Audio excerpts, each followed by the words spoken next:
Halo teman-teman, balik lagi dengan saya di film kita. Bagaimana kabar kalian hari ini teman-teman?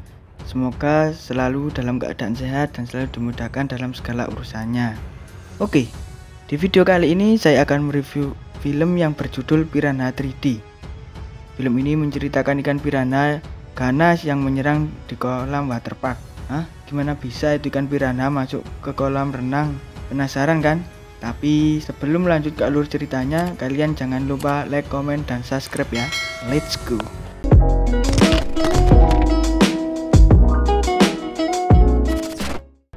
Di awal scene diperlihatkan dua orang peternak yang sedang mencari sapinya yang hilang di Danau Cross. Mereka berdua tidak tahu kalau ada telur piranha. Tiba-tiba si Mau kesakitan. Ternyata cuma kesangkut aja kakinya. Mereka lalu menemukan sapinya. Saat ditemukan, sapi itu sudah mati. Lalu mereka tarik mulut sapi itu, tiba-tiba mengeluarkan telur piranha. Saat perut sapi bergerak sendiri, Mau memegang, dan sapi itu kentut, lalu mengeluarkan telur piranha.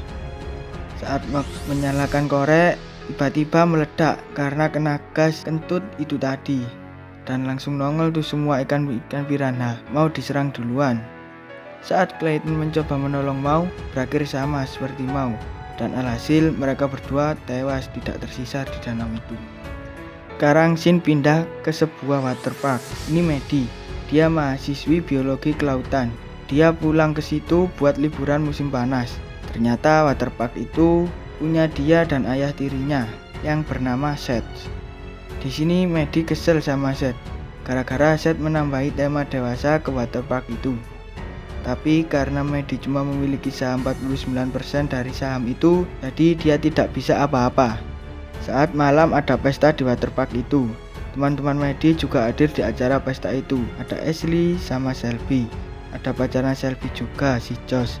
Bahkan si Barry sama Kyle, mantannya Maddie, juga hadir di acara pesta itu. Sally sama Josh mau berduaan, jadi mereka berdua berenang di danau. Tiba-tiba ada ikan piranha yang masuk ke alat vital Shelby. Dikira itu Josh yang kurang ajar terhadap Shelby. Sontak Shelby marah dan Josh bingung karena dia hanya sekedar berenang. Keesokan harinya, Maddie mencari Ashley sama Travis yang tidak terlihat dari tadi malam. Tiba-tiba si Shelby merasa ada yang aneh di badannya, terus Shelby memuntahkannya. Lalu Kyle menemukan mobil Travis yang nyemplung di danau. Saat dibuka kosong. Shelby merasa kehilangan banget, sementara si Ashley kan teman baiknya. Maddie lalu menyamperin Shelby yang sedang duduk sendirian di pinggir danau. Kakinya yang diayun-ayunkan itu mengundang piranha datang. Hampir saja cuma kena sundul, dan untungnya enggak kena gigit tuh kaki. Lalu piranha mengamuk dan menyundul-nyundul kayu itu sampai akhirnya Shelby jatuh. Untungnya masih bisa naik ke atas. Saat jalan kakinya terjeblos jembatan yang rusak. Lagi-lagi masih selamat. Saat jembatan itu putus, Shelby mencoba lompat. Malah keduanya nyemplung di danau itu. Mereka mencoba berenang secepat mungkin, dan untungnya mereka masih berhasil selamat dari piranha ganas itu. Meskipun satu ikan piranha naik ke atas daratan. Lalu mereka menghubungi Kyle. Akhirnya Maddie, Shelby, sama Kyle membawa ikan piranha itu ke ahli kelautan, si Carl Goldman. Carl bingung karena Danau Cross sama Danau Victoria itu kan enggak terhubung. Kemungkinan ikan besar piranha itu berimigrasi lewat danau atau sungai bawah tanah. Yang lebih ngerinya lagi, ikan itu bisa menjebol seng maupun besi. Menurut penelitiannya Carl, piranha itu sudah hidup ribuan tahun di danau dan di sungai bawah tanah.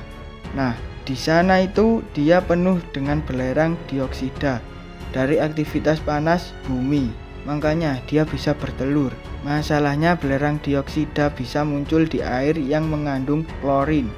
Jadi bisa aja tuh piranha jadi nyasar ke situ karena dikira itu habitat mereka.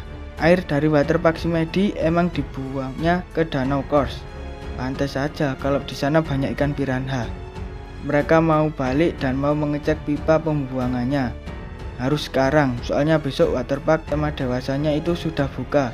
Jadi akan lebih banyak lagi orang yang datang.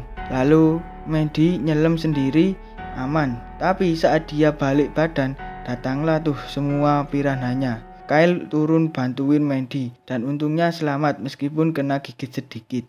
Di sini baru tahu nih kita, ternyata si Kyle menerima uang suap dari si Seth buat tutup mulut. Soalnya si Seth itu mompa airnya ilegal dari danau bawah tanah buat waterparknya. Terus tiba-tiba Shelby datang yang memberitahu kalau Josh motong alat vitalnya sendiri. Akhirnya mereka dibawa ke rumah sakit.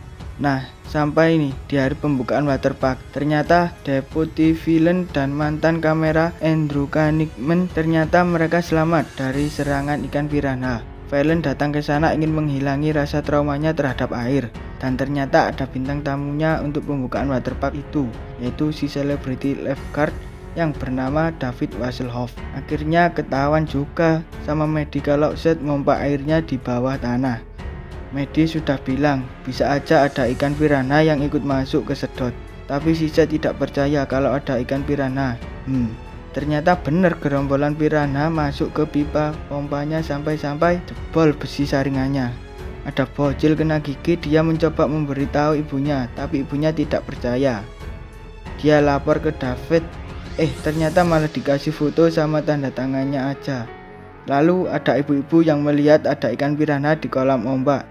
Dia langsung memberitahu Mandy. Lalu Mandy langsung menyuruh Seth buat nutup waterpark itu. Tapi Seth menolak. Lalu Kyle datang sok-sok nenangin Mandy, padahal dia membela si Seth yang sudah menyogok dia. Karena masih mencoba memeringati semua orang buat keluar dari kolam itu, akhirnya dia diseret keluar oleh Kyle. Benar saja, piranha-piranha lainnya datang dan memulai serangannya kepada pengunjung waterpark itu. Melihat itu semua, Villain akhirnya bangkit. Dia pakai kaki palsunya yang ternyata itu ada senjatanya dan ditembaki itu piranhanya.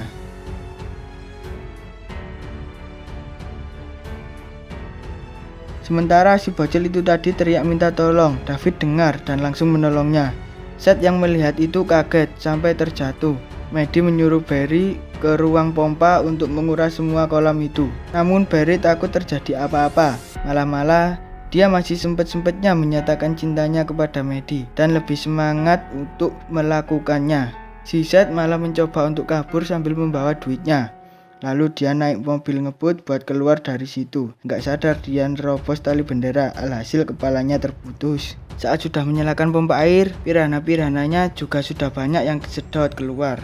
Si Mandy mencoba berenang ke permukaan karena dia mau kesedot air pembuangan pompa itu. Dia minta tolong sama Kyle, malah si Kyle nggak mau nolong saking takutnya sama ikan piranha itu. Si Barry mencoba melompat turun, tapi lupa kalau dia tidak berenang dan dia naik lagi ke permukaannya. Saat Mandy mau digigit piranha, untungnya pas banget lemparan tombak si Barry. Selamat si Mandy, tapi dia terlanjur kehabisan nafas. Dia pingsan. Lalu Barry turun kolam tersebut dengan alat bantuan untuk menolong si Mandy. Akhirnya dia berhasil bawa Mandy naik. Kyle lalu memberanikan diri untuk menolong orang-orang. Di sisi lain, salah satu karyawan kolam Big Dave keluarin klorin ke dalam pipa, terus dilemparin putung rokok yang masih menyala dan akhirnya meledak dan membunuh sebagian piranha.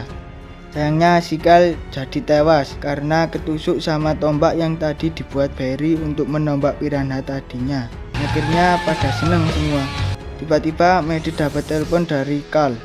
Kyle ngasih tahu kalau piranhanya yang ada di rumah dia berevolusi jadi bisa jalan di darat. Dan itu pas banget kalau di depannya Mandy sama Barry juga ada ikan piranha yang keluar jalan dari dalam kolam. Si bocil ini dateng mau merekam piranha, tiba-tiba dicaplok kepalanya sama ikan piranha itu. Dan film pun selesai. Ya, itu tadi alur cerita dari film Piranha 3D.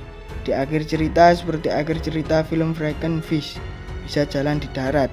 Oke teman-teman, itu dulu ya alur cerita film kita hari ini. Dan jangan lupa kalian like, comment, dan subscribe ya, supaya channel ini semakin berkembang. Oke, see you di next video, bye bye.